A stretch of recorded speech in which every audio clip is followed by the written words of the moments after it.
you guys, it's 5 minutes till, but I'm so excited I have to go ahead and start. So hopefully you guys are okay with that.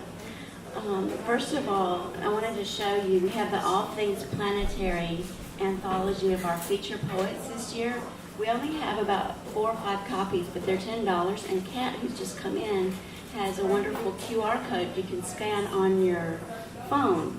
And you can also look for All Things Planetary on Amazon or go to my website, and I have some of my cards up there. You can go to my website and get it there too. Now, first of all, we have 80% of the proceeds benefit Girls Right Nashville, and we have a representative here from Girls Right Nashville. Georgie, would you like to come up? Sure. Oh, thank you.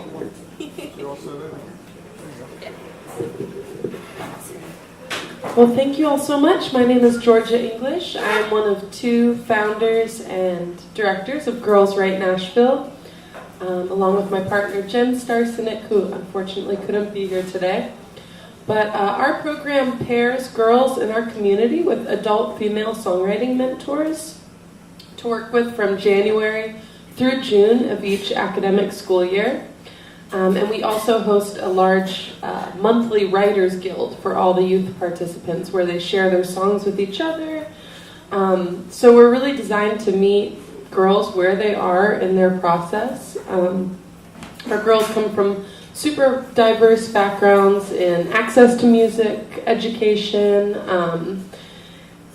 musical experience, and all sorts of stuff. So it's really exciting having them all come together and have this kind of customized experience, but have this large project they're all working on.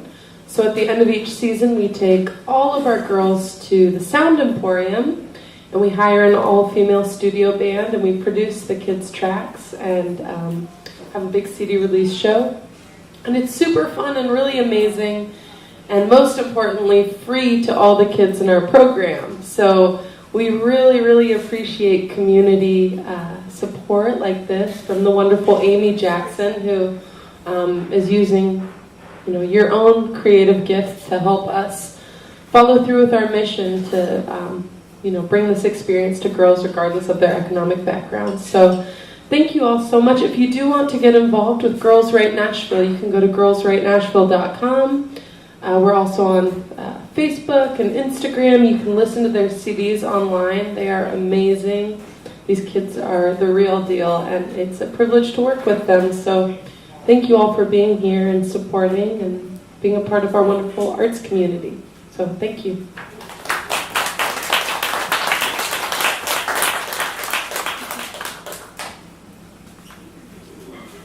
Thank you, Georgia. I appreciate that. Oh, you're fine. Move that down. Oh, I can do it. Okay. Cool. Okay. Usually I give you guys a choice of which poem I'm going to read, but one is shorter and one is very long, so I'm going to save the longer one for later. And the issue, my printer's not working, so I have to find it on my phone here first, so you'll bear with me. There, okay. I wrote it, I think last week, or the week before. Smoke signals to a system. Smoke signals from Burger King. Wonder what they mean. Come sit down on my house, Mr. Helicopter. Must be looking for someone. Wonder who they'll find. Washed last night off me. People been dancing on top of other people so long like it's nothing. People getting danced upon for centuries like it's the right thing to do. People underneath helping make all that dancing work all this time from underneath, like they have a choice outside of prison. They remember, don't forget how long it's been, what it feels like. On top, blinders like it's nothing, like it's the natural order. On the bottom, looking up at all that dancing where they can hardly move underneath all that weight. They don't forget. Can you stop dancing long enough to see the system? Can you see a way to make a change in light, in darkness, the way through to a better world? You've been dancing all this time. Inside, they did not take your joy, sweetness. They've almost taken it all. To see a way through, stop long enough to see how it is. All this time, we do not forget.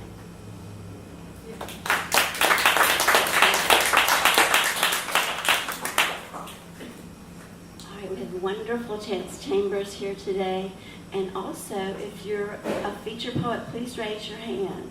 For this year? Right, awesome. So all these folks can sign your anthology if you buy it today. Cool benefit. First of all, we have Robert Stone.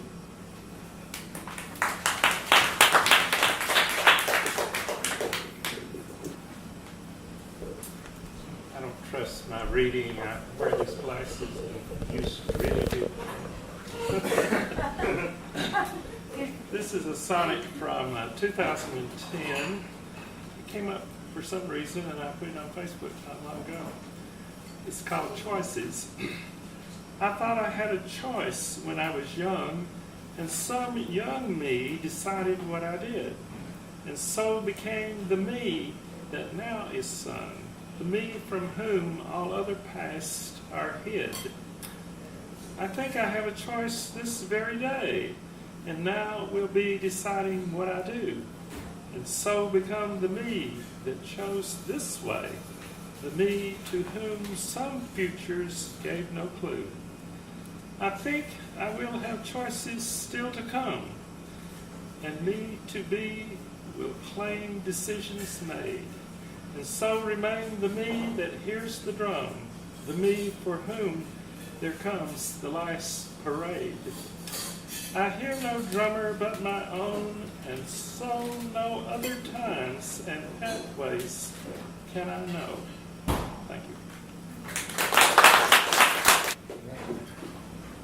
That was delightful, Robert. Thank you. Now we have Chloe Ann.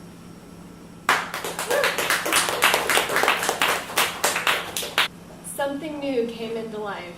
In some sense, it caused great strife. No matter how hard I tried, it felt like each day I died a little inside.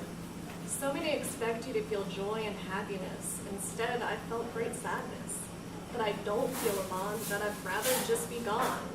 While I understand my feelings, my mind keeps reeling. I know I need to be there. I know I shouldn't be scared. Yet, the feeling persists. I hold on to hope that one day my feelings will change. However, it requires so much patience to build that relation. So all I know is that I must keep trying. Know that deep inside I'm not dying. I'll make it through. I'll be the mother inside I knew.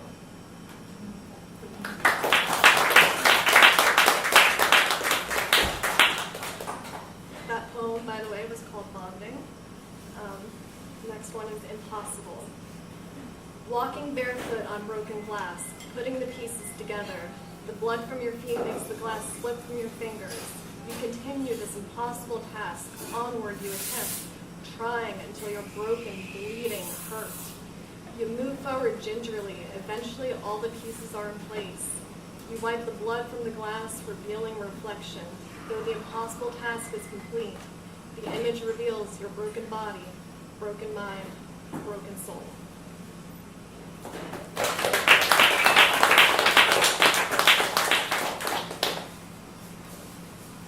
Layers. Layers upon layers, stacking higher, threatening to tumble. You remove one to cheerfully welcome, stacking ever higher. Try to reach out, layers multiply by 3. Reach out again, layers crack the ground. It's too heavy, slowly suffocating. Layers tumble, it's crushing weight, space is filled. No more room left, nowhere to be seen, no air left to breathe. The layers suffocate, though you no longer struggle with no air, no room, the layers continue to grow.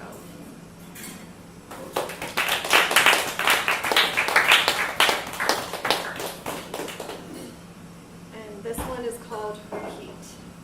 It's very short. If life were like a chorus, then at the end of something new, we return to the familiar and repeat what we always knew.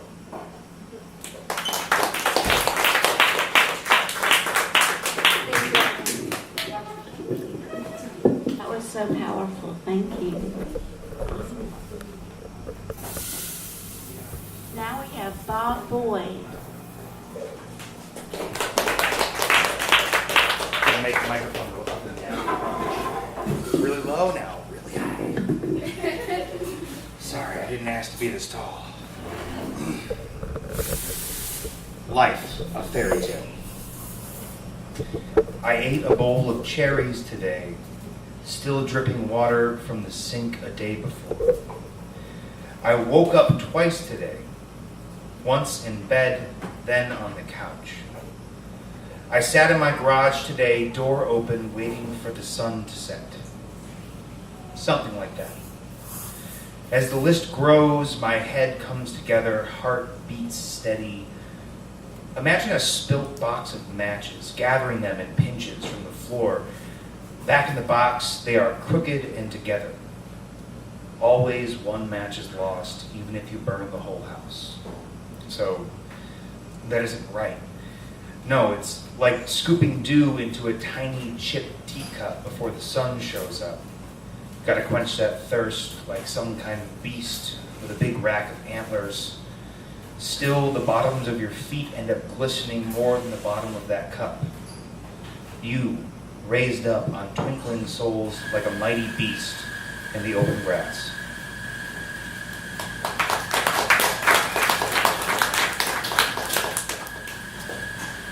Life, a monster. Oh, they'll catch you one day, with muddy palms needing red-rimmed eyes. What a sight. Shoulders hunched, chin on knees, feet dug deep in the ground, a root, body sobbing, maybe laughing. Then you turn, standing 15 feet tall, antlers, mighty branches, a bird's nest rests near the top, chicks cackling. Moss hangs from your face, on your cheeks like tears. Your bones pop like pine knots, palms open out flat like river stones. Your eyes are flecked with gold. Well, they'll catch you one day, grind you out like a cigarette butt.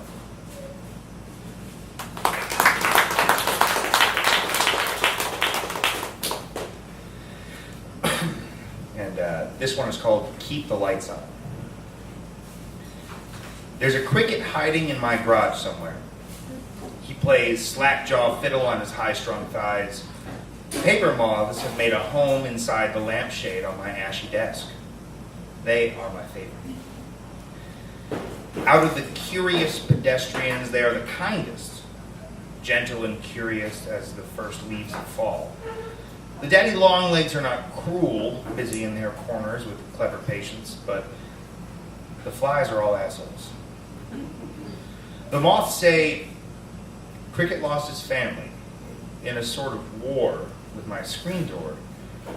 He's always drunk now, on morning dew, keeps replaying their funeral song. It is sad, but loud. The moths nod their wings along, and I nod too. They say he is happy that I listen. I sit at my desk and smile and nod and cry just a bit.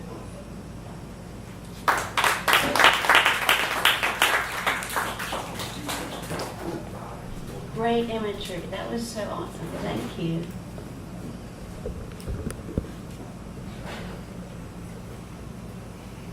Next we have Maggie Lee.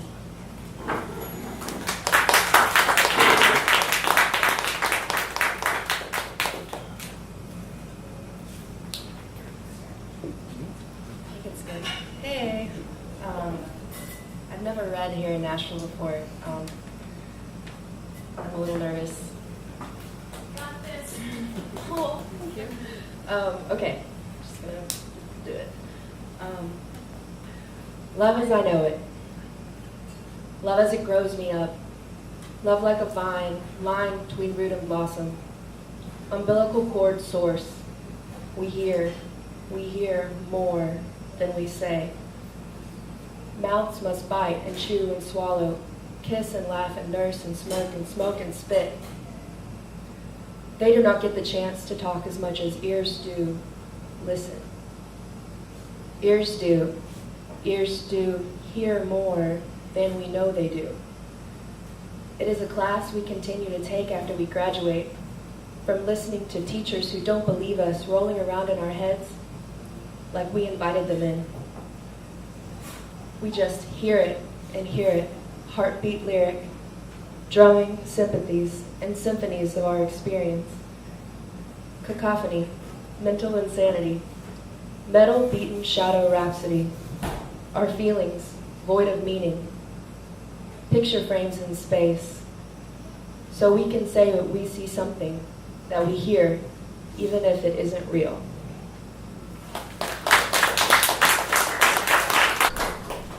I love your wordplay and your imagery also. More great imagery going on today.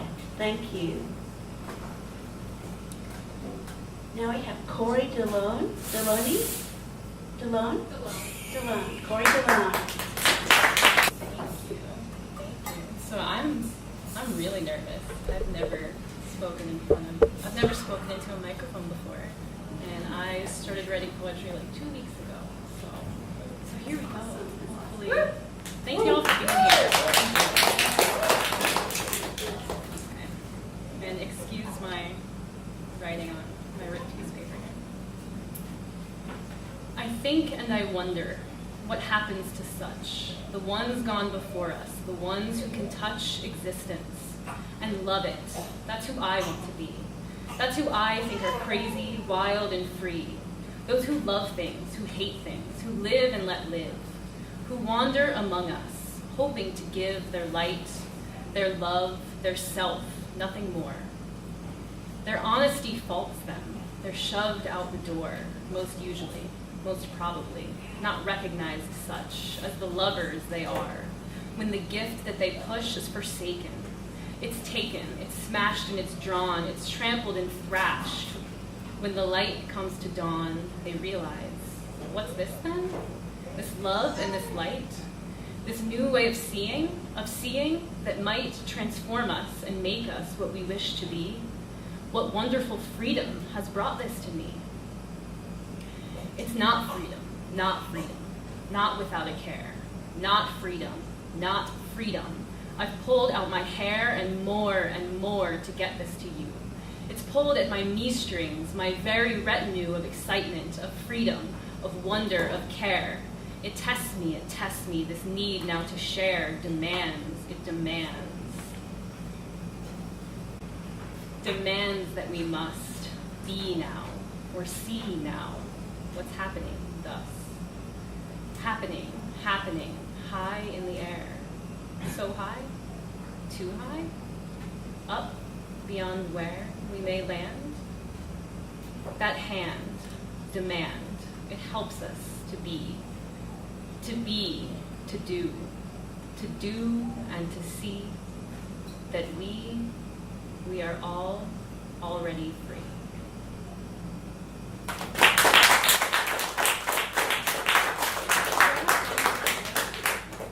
Can I do one more? Lots more. What? Lots more. Oh, cool, okay. They don't have titles. I saw you, you saw me. It happens too few. You saw me, you saw me. You saw right on through the cover, the mask, the deceptions I wear, the loving full hatred, the simplicity squared. The shoes I imagine look good in this light, the fellow I hate them's, the wandering fright. It's you who saw through this, the mask of my plight. It's you who saw through this and let me delight in the being, the laughter, the loving good care, the wandering up there all high in the air, on life, on you, on me, on us, on what goes before us and what turns to dust when we end. It ends. It goes on for good. It ends with a non-end, a wish we both could suffice. The ice, the chill in the air. It highlights the lacking, the chance to not care about it. It's us. It's me, it's you. It's now both belonging to something that few but all recommend. This happening thing, this road now before us, this wandering wing that's broken. It flutters all sad to the ground. It's broken, but was it? There's some kind of sound in the distance that makes me take care to listen, to wonder, to hope for, to share, to lovingly offer, to sit and to stare, so to think, to let, to take, to be, to hope with all hoping that something may be left between us, between you and I. There is now, I know it. The question is, why? What purpose, what loving, what happening to is left to befall us, both pink and both blue? We're happy, we're sad now, we're this, that, and then. We're wandering somewhere we've not been before. Reborn, for me, for you. I wonder what's happened to our minds. The love, it happened so fast. The love now, that love was gone in a flash, and this thing that remains. It's love, yes, but something right down in my veins, my tissue. My issue is placing it such. My issue is finding the space to let love just be, just do its thing, just marinate in there, to come out as free as it wants to, and when and however it may, to make its own choices, for while it may stay forever, it goes in and out, it shape shifts, it free lifts, it works itself out. It hates you, it loves me, it wanders within. It hopes and it falters, it travels the skin of my life, my body, my dreams, my cares, my wonderful freedoms, my terrible terrors, my tales of great sorrow, my wondrous up-highs. My love now has spoken. It says now, not I.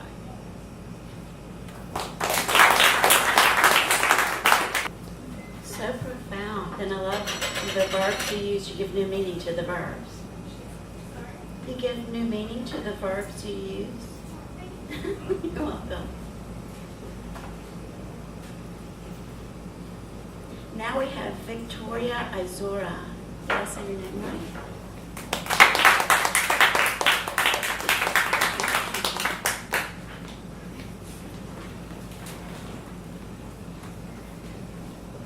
I've never done this before either.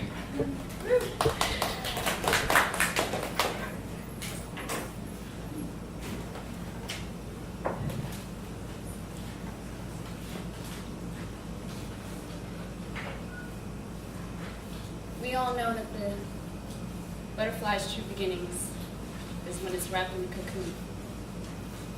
So it's safe to say the start of my life began in my mother's womb. Knowing this now, I know this can't be true. Your life begins when you are you. In my mind, I try to gain clarity to seek what's best for me. A dreamer that accepts what life has to offer. Better yet, life is not a writer when I am the author.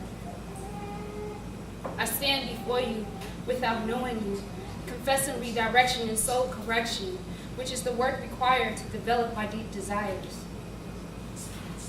I fall short without action. I've learned that what you hate in others shows you what you're lacking. This burning rage I feel to be still and enjoy my moments. Utilizing solitude makes me uncomfortable.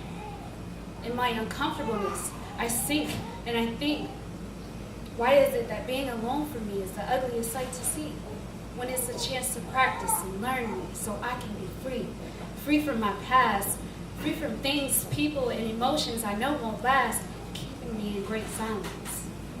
With this mental prison that has blurred my visions of how I see myself, who I truly want to be, is waiting on the other side of me, with an open hand saying, follow me. I know I must go deeper, but just like the butterfly, there are phases to my mazes. Before life must be death. Today I'm killing the old me till nothing's left. Don't fight back, so I must say good riddance. Stop trying to fit where you don't fit in. For I have so much to give. That's why I'm in this moment and she lives. She lives to no longer remain silent, be on constant display of high vibrance. She lives to be bold. She lives her truth loud and clear. She lives to eliminate all her fears. She lives for the collective. I'm asking to choose life's lesson as an elective. That's how we gain perspective. To promote correction, in a world full of reflections. Beautiful. That's so beautiful. Thank you. Sandy Coomer.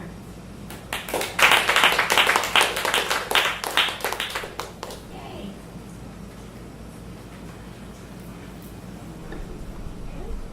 I think that's good.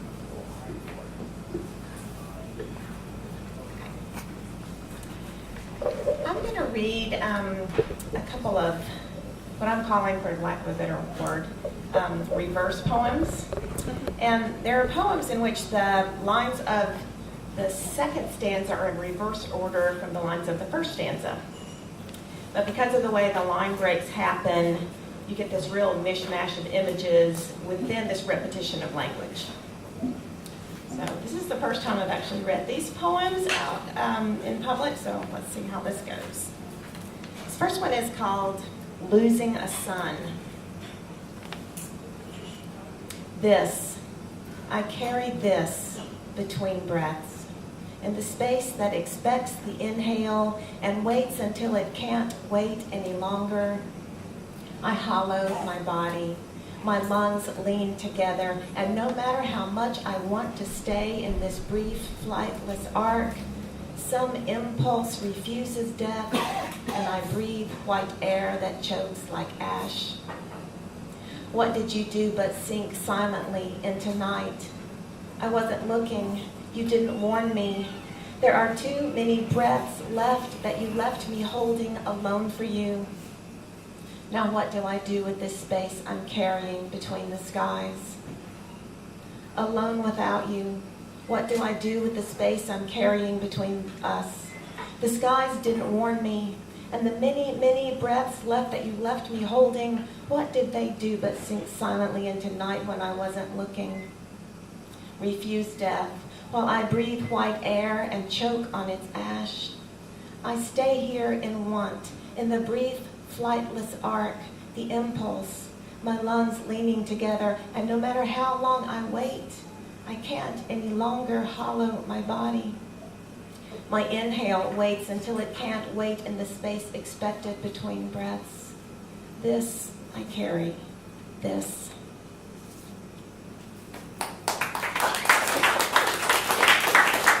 And this next poem is called Flight. And I wrote this poem after reading a really shocking article about a girl who was 17 years old. She was sucked out of an airplane after it was struck by lightning. She fell 2 miles to the ground, still trapped into her chair, and lived. She was the sole survivor of 93 passengers and crew in the crash of Flight 508 on LANSA flight in 1971. So I just ran across that article and I thought, that's shocking and amazing. So this is called Flight. It's also a reverse poem. Can you catch me? Hold me to the spun insides of a hot, white light, a vortex in brief windows, and then only steel and wind. My breath strips sheer as an angel's wing. I am an eagle with 1,000 talons aching for flesh, a hawk scanning the seams of a broken earth. I am the sudden bullet that drops the pheasant. I give a command and the hound howls at the scent of blood. I am a flamingo, a blue heron, fish in the sky, the memories from the reflection of grief. I am a red-winged blackbird, a sparrow, a mockingbird repeating the mirrored sounds of the living. I live. I carve through trees, and in that final rush of the dark, there's a holding, a stillness. I curve through trees, and there in the final rush of darkness, I hold the soft stillness of sparrow, of the mockingbird repeating the mirrored sounds of the living. I live from the white memories of reflected grief. I am a red-winged blackbird bearing the scent of blood. I am flamingo, blue heron, fish in the sky. I am the pheasant dropped on command and the hound howling at the seams of a broken earth. I am the sudden bullet with 1,000 talons aching for flesh, a hawk scanning for angels' wings. I am an eagle rising on steel and wind. My breath strips sheer the brief window and then only light. A hot, white vortex spins wildly inside me. Catch me, hold me if you can. Thank you. Sandy, I'm crying. That is so good. Oh my gosh. Wow. Okay. Noel, Marie, Lena. Sorry.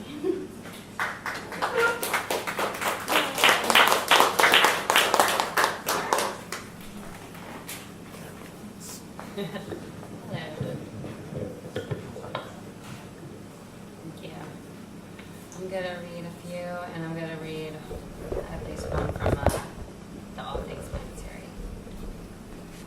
Okay. I think I should start with a funny one, and then slowly get it depressing. That's what I say. Okay. This one's pretty small. Oh, bless your heart, they say. Choke on a wishbone, I think. Bless your bone marrow. Bless the darling deathless, who don't say bless you when they sneeze. What's the point of saying God bless you when you sneeze? An ancient story is told that your heart stops, and you bless someone before the devil can enter. Now it's just a habit that won't go away. There's kids here. I was going to say the F word. Oh, effing bless me. Fork me. Bless me. Whatever, you get it. The pollen molests my nose, and alas, achoo! God bless you, he says. You're atheist. Why did you say God bless you? It's a habit. Well, I have a habit of killing myself slowly. I light a cigarette and wait for the bus.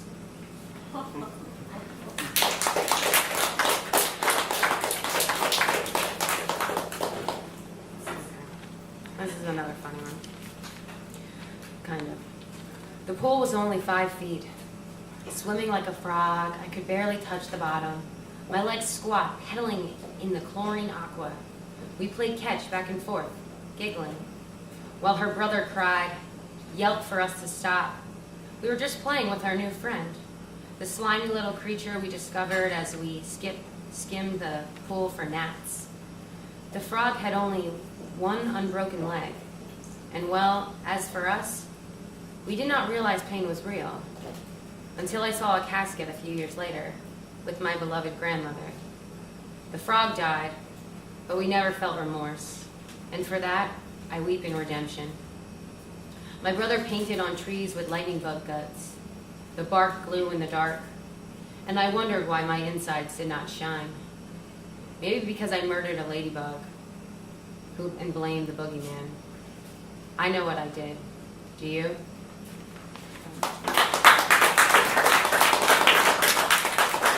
That was a story about playing catch with a frog in the pool and we killed him. So, if you didn't get that.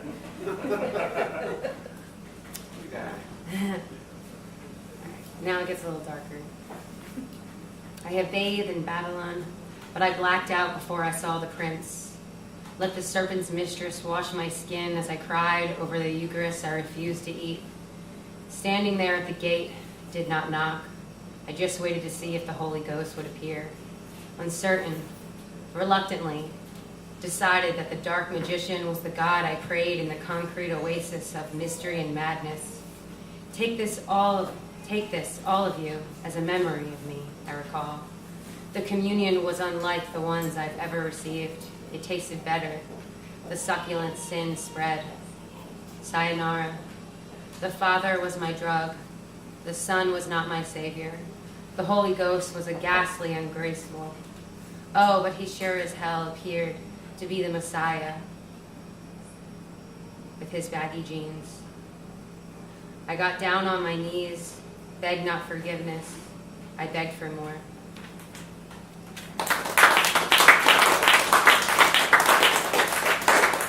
And this one's from All Things Planetary. It's called Mars and Venus. It's kind of about like the history of man and woman and how they really just don't got it figured out together. Venus betrayed Mars, so he says. Her volcanic heart oozed with lava, melted the tension in his Arctic atmosphere. He takes out the boomerang he made from scratch. Hunter by trade was he, devouring a polar bear with one swift throw. Skin the pure innocence, the white fur warmed his frigid body. Mars could not, would not, dare allow the fiery siren touch his flesh. In fear of being burned into ash like the golden embers flickering near his igloo. Slowly the vile woman, so he thought, sauntered over to his lonely, empty island of ice. Goosebumps raised from her sun-kissed skin. Unaccustomed to the tundra, she but pondered, what if she could endure the glaciers she was told to be wary of? She walked towards him with purpose, ignored the tension, the animosity in the air. She shivered with refusal to turn away. She held her candle burning in the stillness night, welcoming the mysterious Mars in her sight. A sliver of a smile, a twinkle in her tender eye. He takes a glance, mesmerized by the flame she possessed, as if she beholds the only source of warmth he will ever know. Yet his icicle heart urged him to yell at her, to be exiled from his world. She drops the candle, the wax falls gracelessly on his chiseled chest. Unapologetically, she erupted with a similar yell. They let the fear crumble down in front of them, watched the sunrise together. Maybe he could learn to love the fire as much as the ice. Yet as much as he loved and adored the tendrils of her chocolate hair, her bronze skin, he feared that she would find a love who loved the sun as much as her. He scolded her for her beauty, refused to let her dance. So she decided to make her own boomerang, the way she learned from him. Instead of making it a weapon of love, she decided to make the boomerang in spite of the love and leave the cold tundra behind. He walked the land lusting over her while she ignored the cold breeze. Interwoven together, they had a son who walked the earth, praying for the heat during the abrasive winter and yearning for the snow during the scorching summer. That was until spring kissed his face with a single teardrop. The sky rained for redemption. Thank you. Amazing. Absolutely amazing. The story you just told was great. Thank you. Henry L. Jones. That works, thank you. Got a few new ones here. This piece is titled Go Get Some. My 13-year-old, young, long, brown, skinny legs, which loved to run through fields of dandelion flowers with white clusters as my feet kicked as many as possible, exploding them and filling the air with seeds which floated around, seeming to block the sun, creating a snowstorm of germination. Today, these knobby knees were sent into the backyard. I was given a butcher knife and pushed outside, where a large 6-foot bush grew near our garden. This bush's thick branches reached toward the sky as though trying to reach the clouds for rain. Each arm covered with flaky, paper-thin bark reminded me of delicious layers of warm biscuits. On windy days, those flakes molted off easily as the branches slowly swayed back and forth, like a church choir singing that song, which the church loved to hear over and over again and stood praising, while the choir left, swaying left and right. The people would raise and joyfully shout, singing with them because they knew they'd been through something. The flakes flew through the air and swirled around like fallen autumn leaves, where I stood in the middle of those descending dry offerings and just smiled. Some even kissed my nose or lips along the way. I'd reach out with my eyes closed and catch them, and crush them with my hands, listening carefully as the remains crumbled in my powerful palms. Instead of singing with praises or crushing for joy, I needed to find that special branch from the bundle of them. I reached along the ground where new growth sprouted and found several long, thin arms to cut away, slicing through them with one swoop and pull. Then I shook them. They were so limber. They swayed in arches, making unbreakable bends. Perfect. I marched back to the house, looking down at my steps, moving closer and closer while wondering, what did I do? When did I do it? Where did I do it? I was about to get a butt whooping, you see. Soon, I'd stand erect by the bed, squeezing my buttocks, then lay on the mattress with my pants down mid-thigh, waiting for these switches to hit and make me bounce over and over again. Just 2 more steps to the entrance of the house. I reached up and turned the knob. My eyes adjusted to the darkness inside as the door slowly opened. My hand with the knife whispered, "You could just kill her." My other hand screamed, no, just take your butt whipping and get it over. She approached me with a wicked smile and Jen laughed. Into her eyes flowed with tears while grabbing the bundle. And then she said to me, "Child, I said go get some greens, not switches."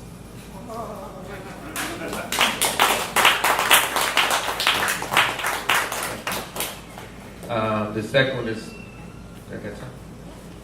The second one is entitled Inhaling Death. You know how certain scents just trigger these memories? And I love scents. I love the smell of coffee in the morning and all these things. These wonderful memories. And some scents kind of, trigger awful memories. This is called Inhaling Death. It was inspired where a friend of mine was telling me about the scent of death, and he kept describing it, and I had a lot of deaths in the family. I said, does death have a scent? Not the scent when of formaldehyde, but he was talking about you could get the scent of death up your nose and it would linger, and that just got me wondering, does death have a scent? Or was he just messing with my mind? The wind blew a funky aroma of death, which lingered deeply in the nose, causing you to rub and pinch it. Nothing seemed to wipe that scent away. A gray fog burned the eyes and dreams into a cataract vision, blinding hope. Clear, sunny days now were filled with a cluster of dusty clouds. Trees swayed as though trying to fan away the smoky layers of ash, blocking the sun's eyes, the eye, and rays still were blinded by the fumes. The green soldiers I used to play with choked from the battle. Not enough of them survive or still thrive to make enough air or unveil the sun. They starve as their rings shorten. The reaper's hot breath curls their leaves, drying in the lust for criminal profit, while the ends justify the means, and the smell of death keeps blowing in the wind as the soldiers fall amongst little boys. Thank you.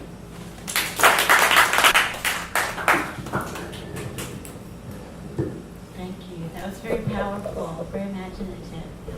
Thank you. Dana Malone. Yay!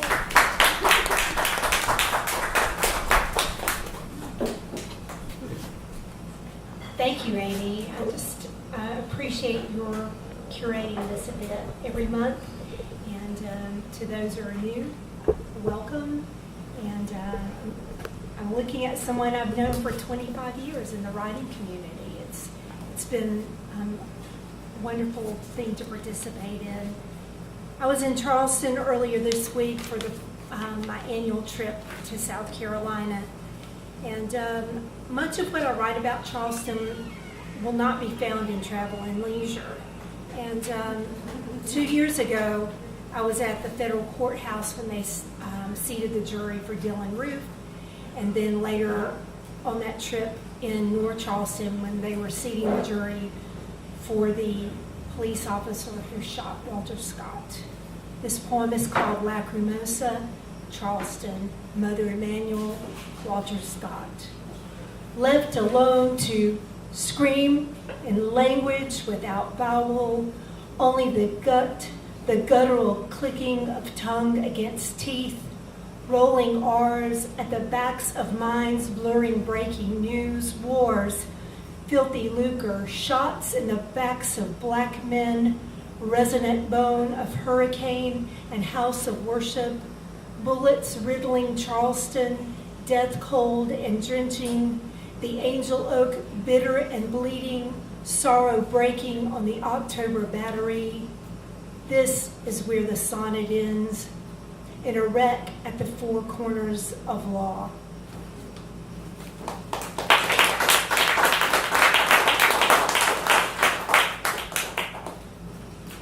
And because all things planetary, sort of things that we want to share with young women, whom this anthology, the sales of it, which benefit young women. This is a story that one of my closest mentors, I wrote it on her, about her for her.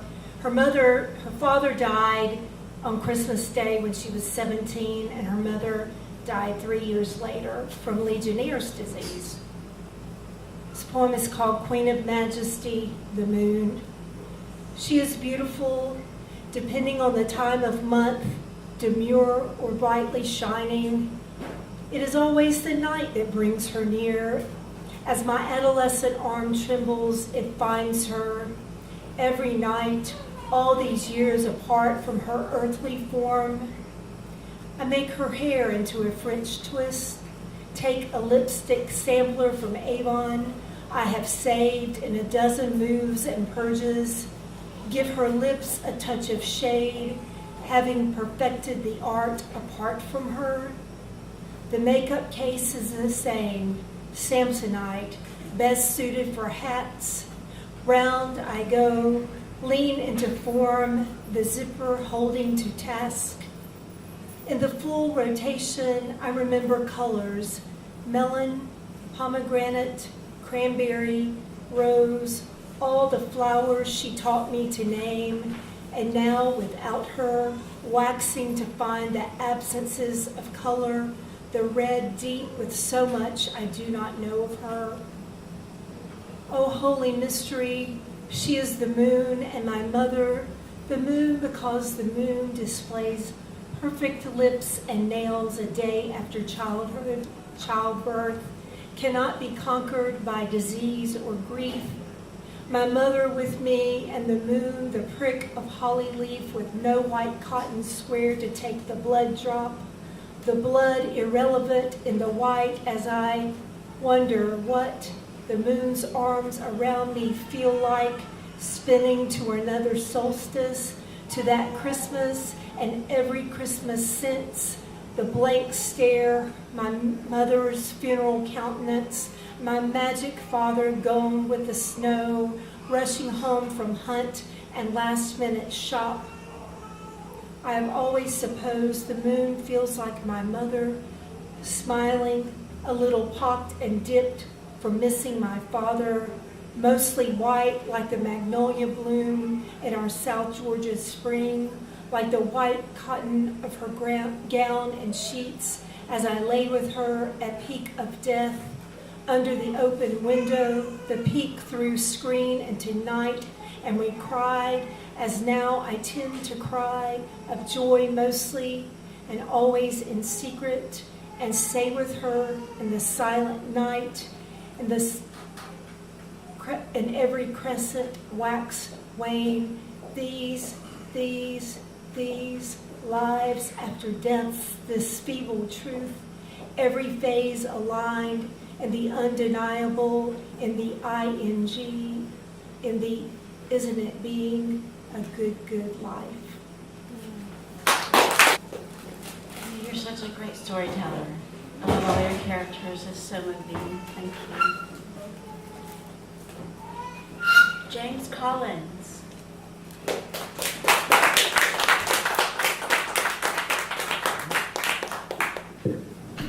Hey, let's give the sound guy a hand for all this microphone stuff.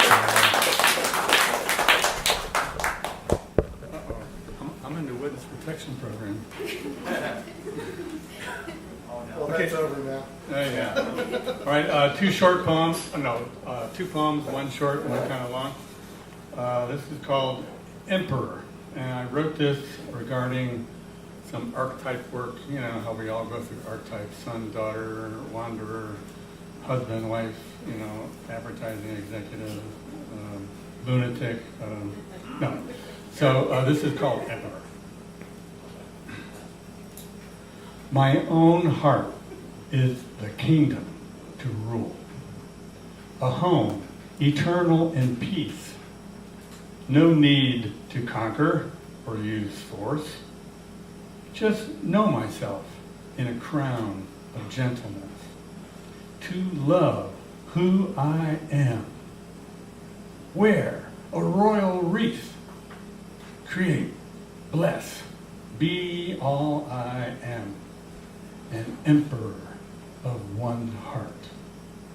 Rule with love and bliss and safety to unite the many factions and fragments of me into a kingdom with no scandals, no palace intrigues. To be an emperor of one heart. That is all. That is enough.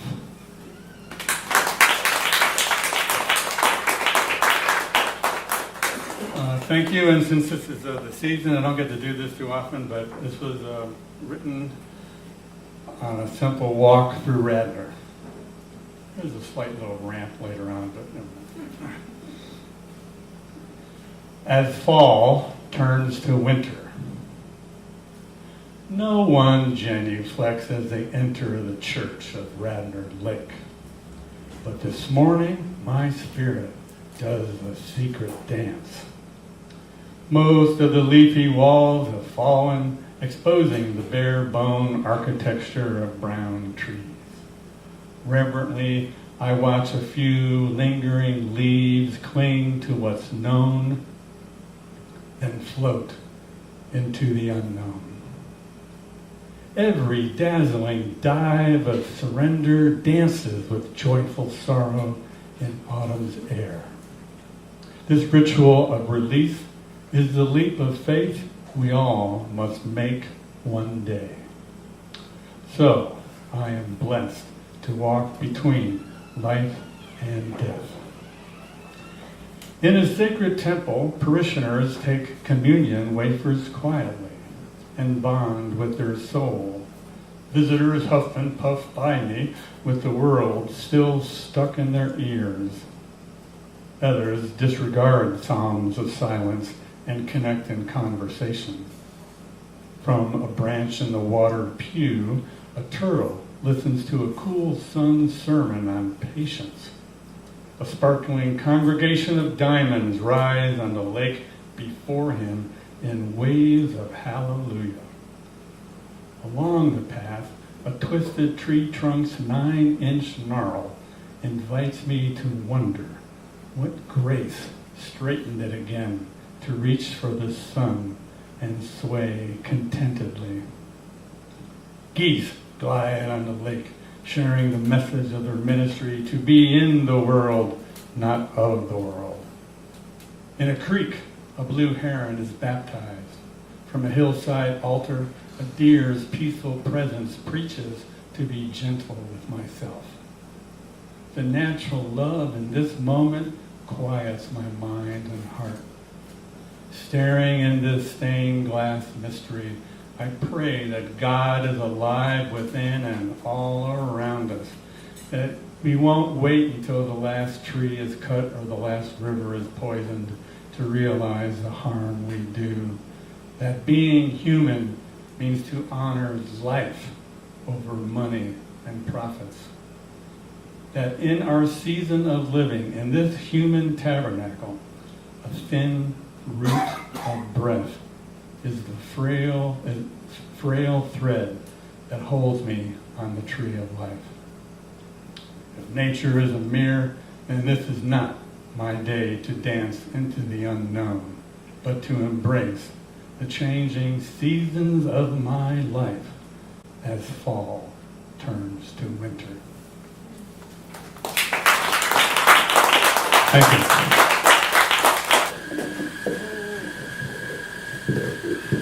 Thank you, James. That was absolutely brilliant and moving. Thank you so much.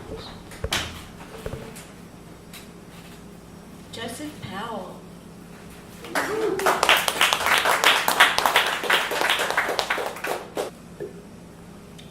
Thank you, Amy.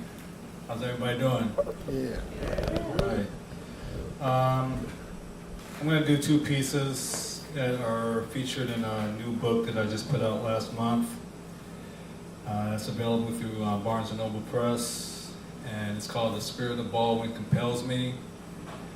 Baldwin referring to someone who was my favorite writer, James Baldwin. And just going to get into it. This first piece is called Failure is a Bruise, Not a Tattoo. Seen on a church marquee this morning, failure is a bruise, not a tattoo. Words I needed to read at just that moment. Sometimes they come at you like that. Like a poem you didn't know you had in you. Or a long forgotten song that used to inspire you. That now makes you feel just as strong as it did back then. Like the words, I love you, from your lover, or your mother, or your daughter. Those three words that will never get old. Like the words some wise person at a local church came up with, who was inspired, maybe even encouraged, to put on their marquee for people like me who need to know that we are not failures, at least not the failures we commit. That, like bruises, they are only temporary. They fade away and then are gone, like tears and rain. And what remains can be just as beautiful as a brightly inked tattoo.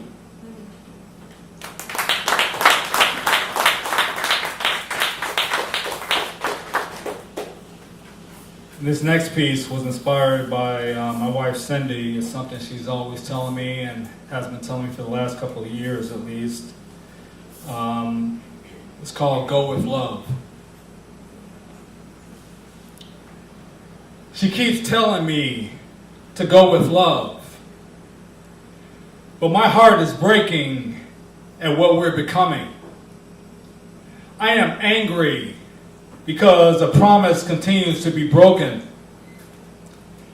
The American dream is nothing but a con job. A bill of goods sold to get rich people into office. That light you're supposed to see at the end of the tunnel is a freight train coming straight at us, full force, no brakes. They don't care about you, only in as much as you make them look good. As long as you keep drinking the Kool-Aid they keep making, as long as you keep eating the shit they keep shoveling your way. Go with love, when I'm seeing families being torn apart at airports, young kids going without meals, while we're being told to pay for a wall we do not need, as opposed to building houses for those who do. When seniors and the ill are going scared that they may no longer be able to get the care that they need, but we're supposed to believe the megalomaniacs know what is best for us. Go with love. When I hear made-up news stories about events that never happened, while our gatekeepers of the truth are made to feel like court jesters, when I've seen more people taking to the streets than I've seen in a generation, when chaos rules and disorder is the new normal, to be accepted like sunshine is after a rainy day. When I, like so many others, even around the world, are consumed with anger and disappointment, that the best we could come up with is someone who represents everything we've been told not to value, not to tolerate, who thinks that down is up, that black is white, that wrong is right, someone who himself does not go with love. She said, go with love. And I'm reminded of someone else who said, speak the truth in love. So, that is what I will leave you with, as I know it, and as I listen to her and go. Oh my gosh, so powerful, Joseph. Thank you for reading today.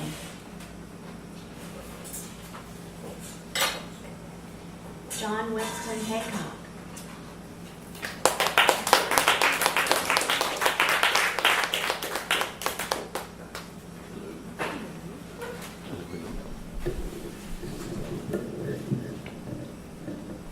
It's like the old days when you go to a shoe store and you put your foot on that metal thing and they just fawn all over you and adjust everything to fit you. You don't get that at Amazon.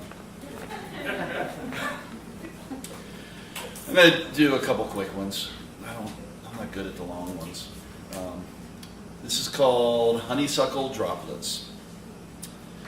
A single orb of dew bends the tilting pistol like the edge of a diving board at the Y, frozen by a moment's hesitation before it drops downward, crashing onto a milk-white petal, splashing silent damage downward, echoing throughout stamen, stem, and vine. Just like the vibrations that silently reverberated through my hands to my coffee to my trembling lips as I warmed them gazing past frosted panes on the fading fall morning that you left me. Woohoo! She got out of there. That's awesome. That's a new one, isn't it? Woohoo! Good for her. All right. In progress. Everything's in progress, right? This is called Daughter of Zeus. If you know who that is, don't give it away. Daughter of Zeus. I took a 6-hour train ride from Venice to Florence, blowing my entire study abroad budget just to see Botticelli's Birth of Venus. Golden tresses blew in the breeze as she surfed on a clamshell like a Renaissance kahuna. Goddess of beauty, born in and born on the tides, with men chasing her across beaches and horizons forever since. All beauty begins in foam, but there is also blood and pain and more blood. On bad days, I fell in love with the goddesses. I'd read Bullfinch's mythology locked in my bedroom in search of sharp shears to free Rapunzel. Did Did you know that Athena, the goddess of wisdom, homecoming, and military victory, sprung from Zeus's forehead fully grown, armed with a spear and wearing a suit of armor? I can't decide if that makes her his daughter, sister, or something else. Nobody ever asks about that. Did you know that Zeus overthrew his father and made him regurgitate his siblings, whom Cronus had eaten to forestall his usurper? Then Zeus ate Athena's mother, Metis, because it was prophesied that she would give birth to powerful children. Nobody asks about that either. I can't help but think that Athena came to even the score. I can't help but ask, what other terrible things must Zeus have done?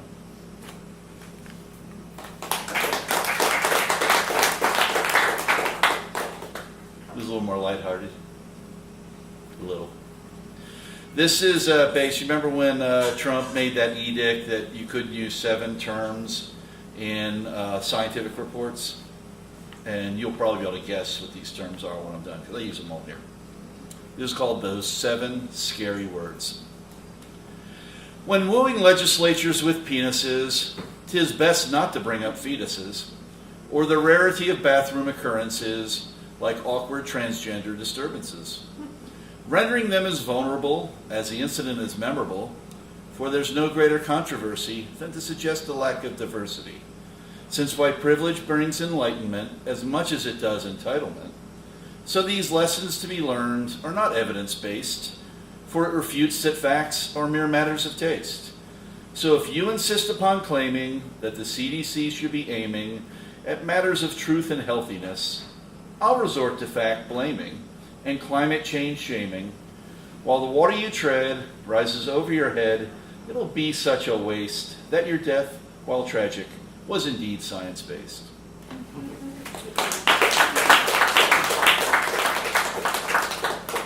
And this is dedicated to Megyn Kelly. It's called A Brief History of Whiteface in America.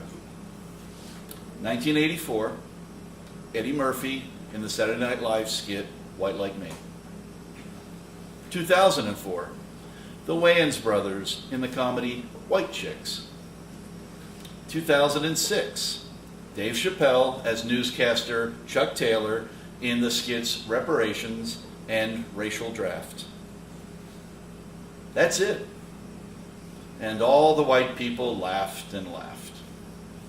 Thank you. We have to, thank you so much. You're keeping it real.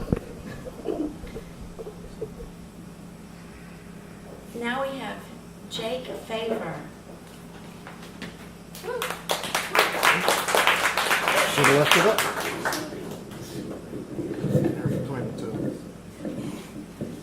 All right, thank you.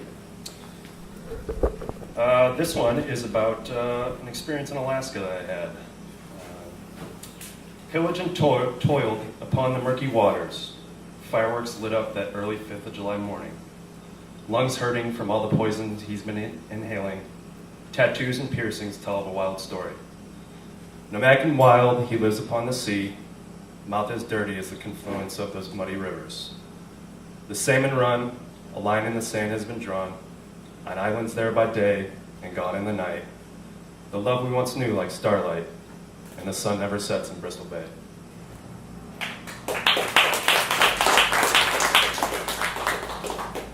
This one is about an experience I had overseas in 2007. And it's a little intense, so I apologize, but hopefully it makes you uncomfortable, because that's the point. Salam, salam, salam is all I know how to say. Mr. Give Me Chocolata will get you punched in the face. The crack happens like bubble wrap exploding. My team behind me, move in first, they about face. The door breached, a little boy runs, caught him by the tail, rifle barrel to the face. Thank you for your service is all I hear at home. Now who's a terrorist in the situation we face?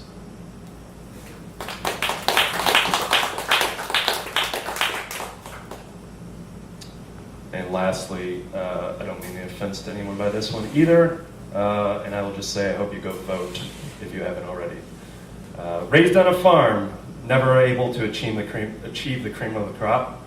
falling short of expectations, finding along my own journey truth and revelations. A child who won't grow old, and a warrior in hiding, scared of the violence that he once sold. A part of us all, though most never get the opportunity to experience it. Raised with simple ideas and simple beliefs, arguing with old folks now on what exactly Jesus preached. Was it despise thy neighbor and hate thy enemy? Or have we cherry-picked passages just to support our own beliefs? Republican or Democrat doesn't mean much to me now. One an ass and the other a clown. Neither one looking out for the masses. Now they just look out for their own greedy asses.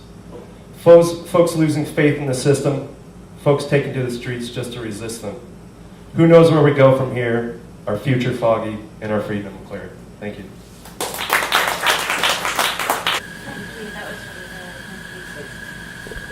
Yes, go vote. And raise your hand if you've already voted. All right. Okay. Now we have Cat Marsh.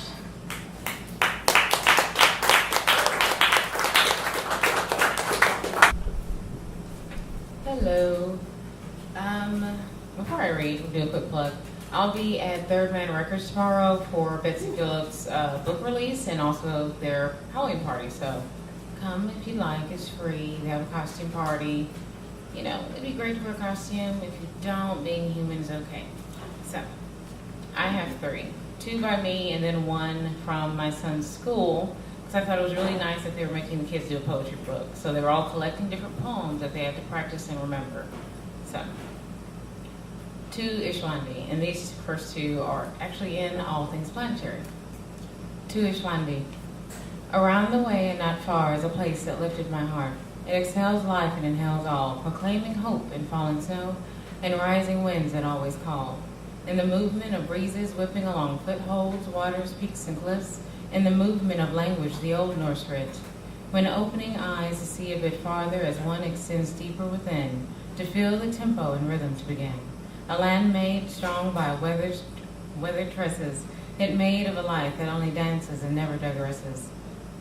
A land befriending of fire and frost, in which the wise can even get lost and lit with. As ice melts on one shore, it will be remade on another, always calling and lifting the good and the stranger, for they too are seen as sister and brother. Sit for a moment if so moved, one cannot stand. My heart is there in Islam.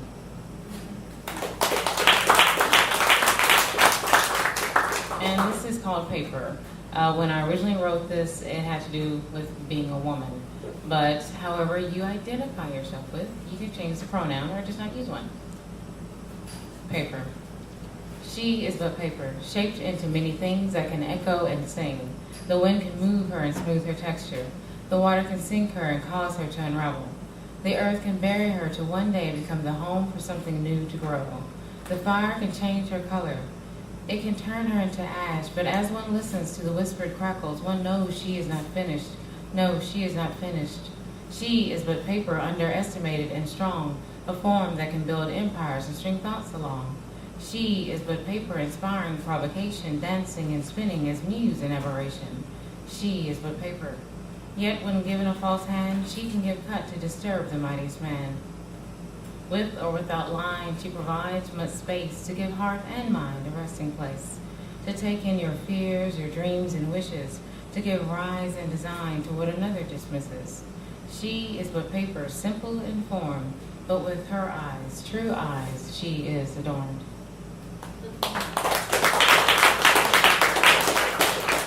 And this is the one from my son's school, and this is my son's drawing. I have no idea what it is, but they make me question some of the things he draws. What was he looking at? But it's awesome. This is called The Scarecrow. The farmer made a scarecrow and stuffed it full of straw. He put it in the cornfield, but the crows laughed, ha, ha, ha. When crows sat upon Scarecrow's hat, he was not scared at all. That scarecrow did not scare a single crow away all fall. Thank you for your time. Brilliant. Thank you, Kat. Now we have our featured poet, Chance Chambers.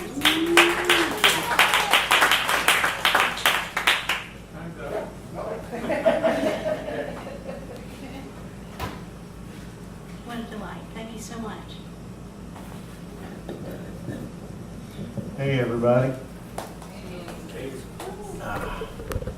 Thanks for coming out to support all these poets, and it's a real honor to be here featuring and to be a part of this wonderful project which benefits girls right in Nashville. And there are a few more left that going fast in our stash that we have here, and that you can also get them online. In my poetry, I realized that I use a lot of the same references to a lot of the same things, or references to a lot of the same things.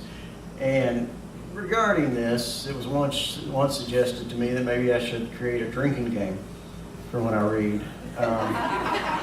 So why not? They have beer here and they have coffee, so you can use either one. So every time you hear a reference to day drinking, take a swig or a sip. To neon, maybe 2 sips, 2 swigs. Asphalt, yeah, thanks, babe. A swig or sip. Ghosts, 2 swig sips. Apocalypse, 3. I think apocalypse is worth 3, don't you guys? So after this reading, you'll either be smashed or won't sleep for 3 days, depending on whether you use beer or coffee. So here we go. This first poem is called Nashville Needs More Harpsichords. Baroque country seems an unlikely genre, but any sign spinner or hipster will tell you there's more to the city than cowboy boots, hot pants, and songs about trucks. There's a secret world of phosphorescent possibility with a taste like road bourbon, an alleyway realm of rusty truth rising from the cracks in a sidewalk broken under tomorrow's jackhammer. There are steps to an empty lot where ghosts stamp out cigarettes under soles worn against concrete foundations, where weeds sprout like Christmas trees, no lights, but a sky of contrails and stars. There's a house with stairs to nothing, where Ignis Fatuus, patron saint of luminous decay in the never was, does a shot of radiator hooch every time someone mentions ghosts. The only ghosts I know lost themselves in the spin of an 8-track tape of trucker songs, Ziggy says. 1973 was a hell of a year, he says. I confess the dead visit me in my sleep between dreams of loose teeth and fallen bridges. Why do you grind so, Iggy asks. Why do you look for shadows in the dark? Then he puts a finger to his lips and cuts his eyes toward the gaudy neon scape of Lower Broadway. When we're both quiet for another breath each, the faint jangle of a harpsichord finds us through the carnival of neo-twang and beer chatter. I know the melody, and so does Iggy. He smiles because he's a Johnny Cash fan. I smile because I still know every word to I Still Miss Someone.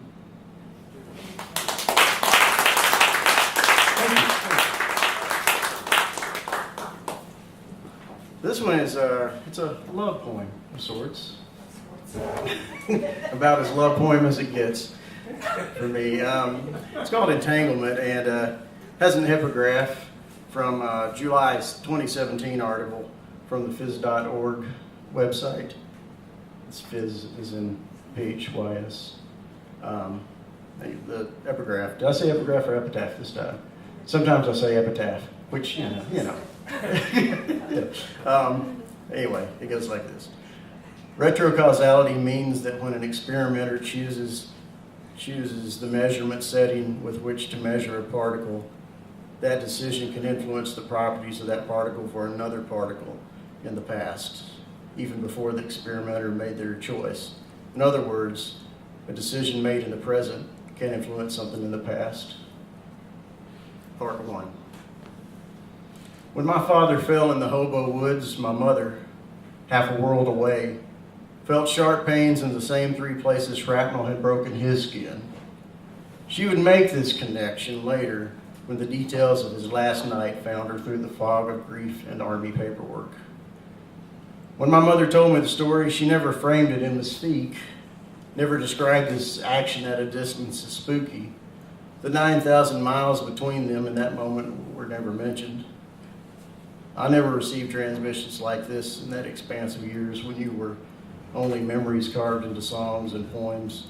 Still, my muscles tensed and I stumbled through scenes of us liberated from the knot of our yesterdays, or maybe our tomorrows. I didn't know how this story would end. Part 2. Every cover band guitarist knows time and space are tangled like an old cable at the bottom of a gig bag. They don't call it retrocausality. They don't call it anything.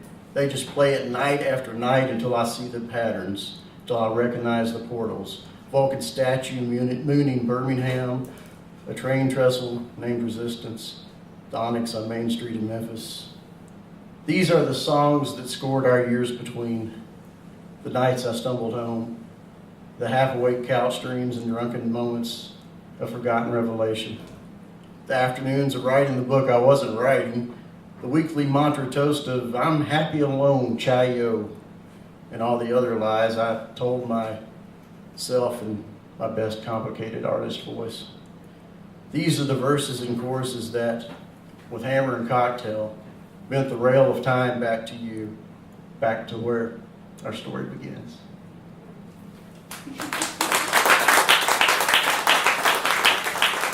Thanks so much. I'm kind of digging that retrocausality stuff. I guess we'll see, won't we? Or did we already? What's that? Or did we already? Did we already? That's right. Or did we already see? That's right. This is one of the poems that's in the anthology, All Things Planetary. Oh, by the way, many of you probably know this, but all this artwork up here, this all belongs to Amy Jackson, the host here and the wonderful curator of the collection. And that right there is the cover, the painting right there. So you're kind of part of history here. You know, you're in the same room with the cover of that anthology, With Amy. With Amy, yeah, and other poets in the book. It's kind of like Woodstock or something. They're all for sale. And they are for sale, yeah. This is called Prayer for the End of the Eclipse. Shadow dance away the worst of me. Disappear my dark moments waiting in the corners of every room. Replace them with hope for redemption in the umber of truth. Let me hear the moon-bounced transmissions of all who were silenced and shackled while I spoke and moved freely. Show me the earth as no communion host, thin and already broken under all the sins we pretend we forget, but a place to listen and remember, even when history is jagged and unforgiving. In the glow of day-drunk streetlights, show me the way to new neighborhoods, where night birds and cicadas know nothing of time, tethered only to a cycle of light, where the sky is an elaborate zoetrope that flickers with the scenes of our yesterdays, where tomorrow's history waits to be written in the afternoon sun of a moon-broken day. Thank you. And Dana already mentioned some of the latest news.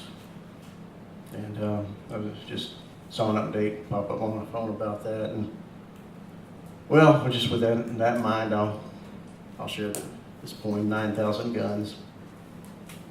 This was written after I noticed that there are actually two billboards on both I-65 North and I-65 South in Franklin that advertised 9,000 guns at this gun shop, this Franklin gun shop. This exit is 9,000 guns, an interstate promise of stock and barrel, like the first ones I held. Grade school hands aiming at dragonflies and snakes in a West Tennessee creek. My mother and father behind me, leaning in to steady my grip. This exit is the backyard where I became a sniper, curious and armed with a Daisy carbine. I still hear the metal rain of BBs poured into the barrel. I still hear the neighbor's dog yelp, see him cower and run when I hit my mark. This exit is the bedroom where my mother pointed a rifle at my stepfather's nose while I clicked through Apollo 11 Viewmaster scenes in my room across the hall.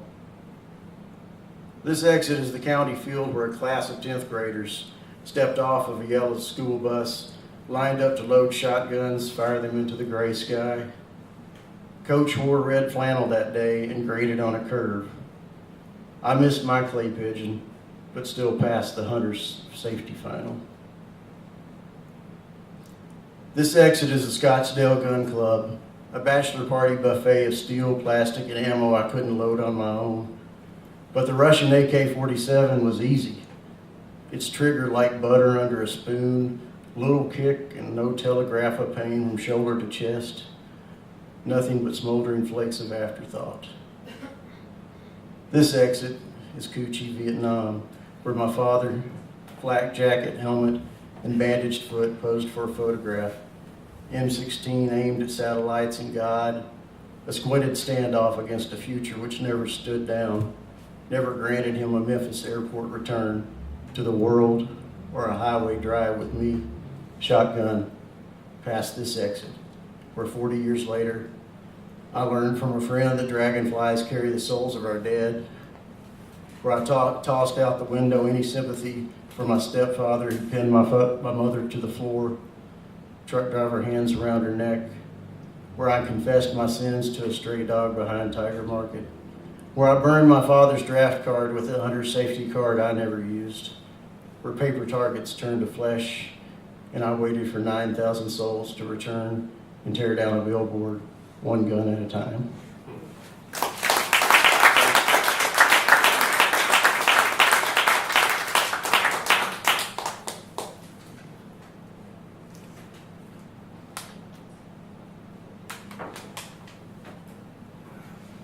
Have you guys had the empanadas here?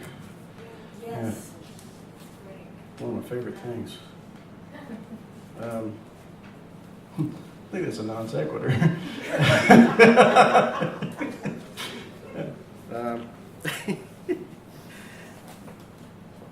This next poem is called All the Tongue-Tied Preachers.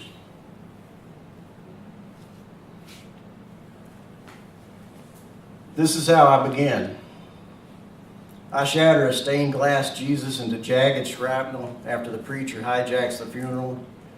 He thrums his leg to Have You Ever Seen the Rain, declares he knows the soldier he's never met. He condemns protesters who stomp and burn the same flag. He pulls toward his podium, shakes like a rug for sale in a street market booth. By the time he releases the room to the opening sitar painted black, I want to bisect the vein which runs from his barker's microphone to my gut.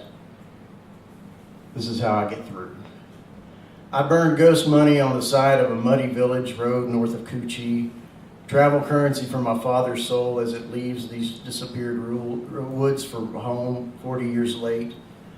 I follow Nyang smoke down a dirt path, round a thicket where no sergeant leans against a tree smoking a cigarette in a U.S. Army jacket. My last name faded over the pocket. Within rifle grenade range of my father's last transmission, a Viet Cong widow smiles and waves, shares water apples from her yard. When her day-drunk son flips me off, I know there's no greater tribute than this, the forever wound clock of everything keeping time, despite how often we try to rip the world apart. This is how I go on. I build an altar with all the photographs forgotten under the bed and in dresser drawers, covered in Schlitz beer and Marlboro offerings. I burn incense, hold it with my palms together, and bow to the faded paper souls of my mother and father 3 times, and 3 times more, and again, until all the tongue-tied preachers and all the blue-eyed Jesus chapel surrender to the sermon of a heavy pagoda rain in Phu Wa Dong, true and steady as AM static between cities, a white noise reminder the rapture passed like the number 4 bus to Shelby Street. Thank you. I'm going to do one more. I have no idea how I'm on time, but okay. Benny? Whatever you like. Okay. do this one, and I might end with another one. This one's from the anthology as well. But We can sell this one too. yeah, actually, I'll do that in a minute. I'm going to do this one first, I think. But this is called "Praying at the Battery." A while back, actually back in 1990 something, I discovered. I saw an article or something about this device that a group called the Aetherius Society has. They have several of these devices. They call them prayer batteries. And they believe that you can collect prayer energy. A bunch of people can get together and pray, and one person can stand in front of the device, sort of be a conduit into the device, and collect all that energy, and then aim it at some trouble spot in the world to help that trouble spot and those people. It's kind of a beautiful idea, but it's a box, you know. So, but at the same time, I'm intrigued. So, this is something that stuck with me for 20 years now, something, and so it inspired. For the most part, this poem is inspired by that. It starts with an epigraph from the Aetherius Society website that goes, "Qualifying to pray at the Battery can literally take years of practice. It is a great skill. St. Iggy took the last flight out of Memphis before New Madrid shook out a song about the sinkhole at the center of the Milky Way, how it swallows broken pedal taverns like Pez candy, how it swallows all we need to forget, which is pretty much the same," Iggy says. "But I remember everything. So I drive a rusty lime Ford Ranchero to the shoulder of I-40 where a column of transmission towers stretches into an electric dusk. After my arms tingle and their hairs wake, the visions remain. I see the face of a dispatched soul, pale and breathless. So I drive to the alien LZ on 28th Avenue, a strange cul-de-sac of grass and trees. Nobody shows but a landscaper whose mower engine can't mask the sound of a mother and father, bedside and weeping. So I drive to Cave City, Kentucky, buy a prayer battery at a mile-long yard sale. It's empty, a follower of Aetherius tells me. You'll have to charge it. As I transmit into the radionic box the moments I want to purge, I feel my stepfather's hands around my neck, breaking the dark hallway dash for the light switch. So I drive to the edge of Reelfoot Lake and wait for a rapture wind to release me from the battery's charge, which is the same as waiting for nothing, because Nibiru is all my best intentions passing, and if the Mississippi bothers to flow backward again, it's to remind me an apocalypse is always one count. So I mount the battery on a tripod in the Ranchero's bed. Like a spiritual Jeep gunner, I aim the antenna at Mars, the war-weary god who once reached opposition the same night I saw my first firefly of the season. I'm hoping for a relay, maybe a bounce to Europa, its ocean of hope beneath icy, fractured restraint and filled with luminous creatures I can't name. Then to Saturn, who returned to shove my soul into a rush hour street of doubt, but who also found my voice by shaking me from the inside. After that, comet hopping in a hitched ride on a Voyager, where my signal will mix with scenes and sounds from a world that always burns, but somehow still makes music. Maybe my transmission will pass a congregation of stars and bend light into the room where my stepfather hid, show his true face years before I would see it on my own. This is when I realize my lips are moving with no sound, and I realize I'm praying at the battery, empty and dead. This is when I admit I have no idea where the sinkhole is in my sky, and it wouldn't matter if I did. Sinkholes have no time for me. This is when I text Iggy and tell him I remember everything. And it's a tangle of gasoline and honey spiked with the poetry of moonlighting doomsayers, fitful, mad poetry that falls from the sky like broken satellites. Thank you.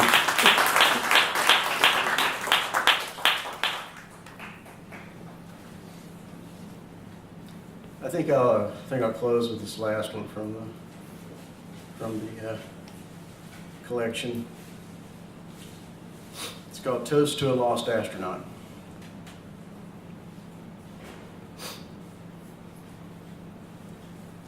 Here's to Mars and the moon and all that stirs when they dance for the dead.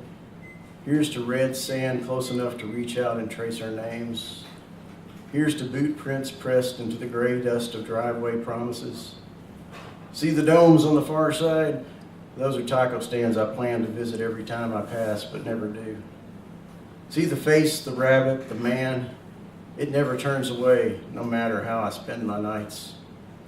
Here's to Mars and the moon and all we left behind, faded American flags and dead cameras, freeze-dried ice cream socials, rocket summers and dog-eared pages, the way we looked at the sky when war was cold. Thank you very much, everybody. Thanks for hanging out and supporting us. Thank you, Amy.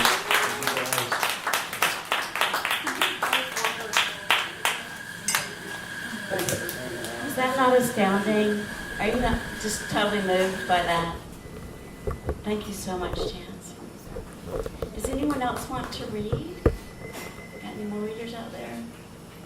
Okay, I'm going to do one more. I have to find it first, and then we can close. Thank you so much for being here today.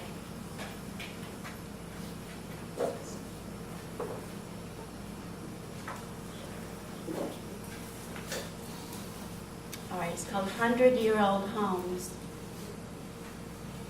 The beast is devouring it. Bulldozing the 100-year-old house takes time. On this side of town, it's not history, it's real estate, downtown. We've asked for the chimney bricks. We collect vintage brick for the garden, pathways, edging. On the way to check the foreman for progress, a tiny goldfinch on the sidewalk, face up. What the? The fragile house falls apart, revealing inner beings, delicacy.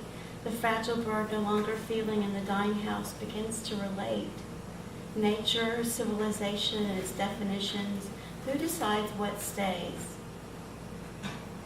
The black couple who were flopping in the boarded-up house just days ago, she parading around in a bright blue robe in the park, them arguing in the street for hours. Go ahead, I dare you, call the police.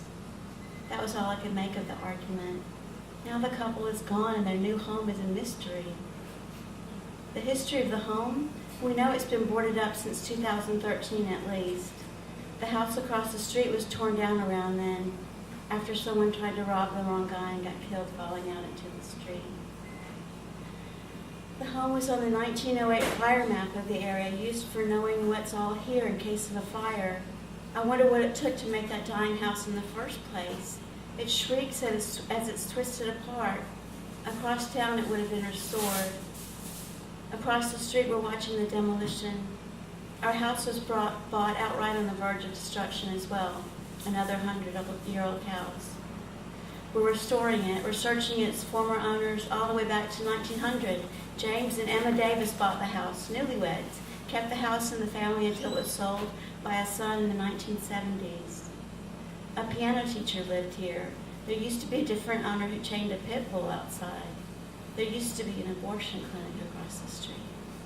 At some time, 2 bodies were found buried in what is now our yard, mother and child. For our part, we're doing what we can to be good neighbors to all who are so sweet. Wave back every day in affirmation, I acknowledge you. We survived the night and the day. The house is almost halfway eaten by the bulldozer, emptied, transferred into the blue dumpster. I wonder what comes next on our block. Affordable housing? I hope. The tall and skinny new homes across the street are still being built.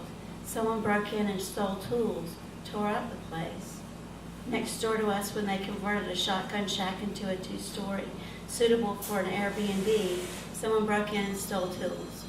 That was years ago, and they found out who it was. Someone's cousin got a lot of it back.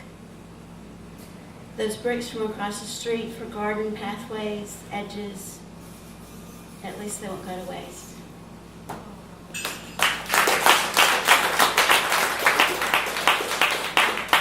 Thank you guys so much. This is such a blessing to see everybody.